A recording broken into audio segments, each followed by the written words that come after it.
Pode parecer exagero. Mas o que muita gente não imagina é que esse exagero está no seu café de todo dia. A verdade é que a legislação brasileira permite a presença de certas impurezas nos alimentos, incluindo o café. Coisas como fragmentos de madeira, areia, pedaços de insetos e até pelos de roedores podem estar na sua xícara. E tudo isso dentro do limite legal. O problema é que o café que chega às prateleiras do Brasil já nasce comprometido. O país é o maior exportador de café do mundo, mas o melhor grão vai para fora. O que sobra para o mercado interno geralmente são grãos de qualidade inferior, torrados quase até a queima para mascarar defeitos e impurezas. A torra exagerada escurece o café e disfarça o sabor ruim. Depois, ainda é vendida como forte ou extra forte. O resultado? Aprendemos a achar que café bom é café amargo, quando, na verdade, estamos tomando café queimado, enquanto discutimos se é melhor com ou sem açúcar. O que realmente chega à nossa mesa é um produto cheio de resíduos, vendido como se fosse o melhor que existe. E o pior, os limites dessa permissividade são testados o tempo todo. Em junho de 2024, o Ministério da Agricultura suspendeu a venda de 14 marcas e 24 lotes de café considerados impróprios para o consumo. O motivo? Impurezas acima do permitido. Mas o café não foi um caso isolado. Mesmo com a Anvisa sendo bastante flexível, permitindo certos níveis de sujeira e resíduos, outros produtos também foram retirados do mercado por risco à saúde. O brasileiro consome, em média, quase 4 xícaras de café por dia. No Mato Grosso, essa média chega a 7. Somos o segundo maior consumidor e o maior produtor do mundo. Só que, das mais de 66 milhões de sacas previstas para 2024, quase 90% foram exportadas.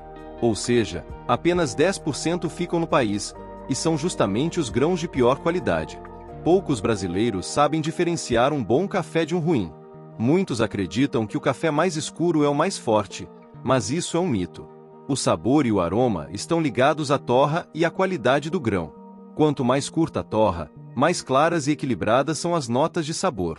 Cafés escuros e carbonizados tendem a ser amargos e intensos, mas não necessariamente melhores. Com o tempo, nos acostumamos a 2 tipos, o forte e o extra forte, que, na prática, são cafés supertorrados. A torra pesada virou padrão nacional, mascarando defeitos e criando o hábito do amargo. O café vendido em larga escala no Brasil oferece, em média, apenas 35% do aroma, do sabor e das propriedades de um café de qualidade. A razão é simples: os melhores grãos são exportados, e o resto é torrado até quase queimar e moído finamente para esconder imperfeições. Durante a Operação Valoriza, o governo analisou amostras de café em todo o país.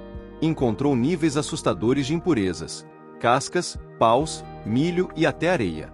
Alguns lotes apresentaram quase 8% de milho e quase 2% de cascas e paus. Mesmo itens liberados por lei, quando ultrapassam o limite, tornam um produto impróprio para o consumo. Segundo as regras da Anvisa, o café torrado pode conter até 60 fragmentos de insetos a cada 25 gramas, 1% de impurezas como paus e cascas, e até 1,5% de areia.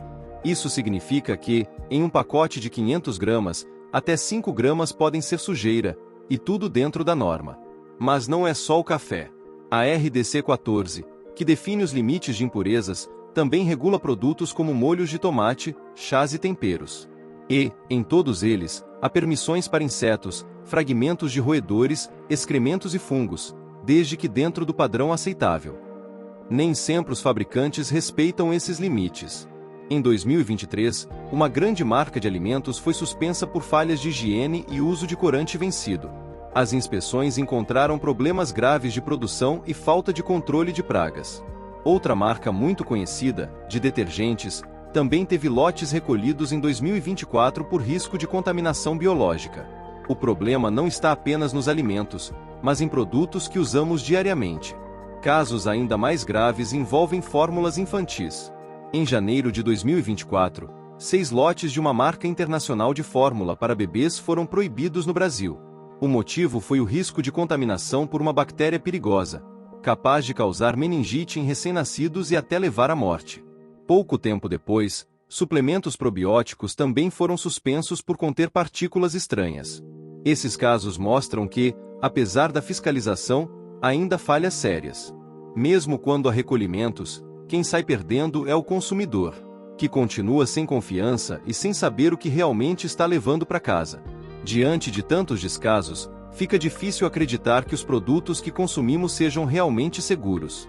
Aceitamos pequenas quantidades de sujeira, insetos e impurezas como se fosse normal. E quando algo passa dos limites, só nos resta torcer para que seja descoberto a tempo. Mais do que nunca, é preciso cobrar responsabilidade das empresas e rigor das agências que regulam o que chega à nossa mesa. Porque, no fim das contas, o que está em jogo não é só o sabor do nosso café. É a qualidade e a segurança de tudo o que consumimos todos os dias.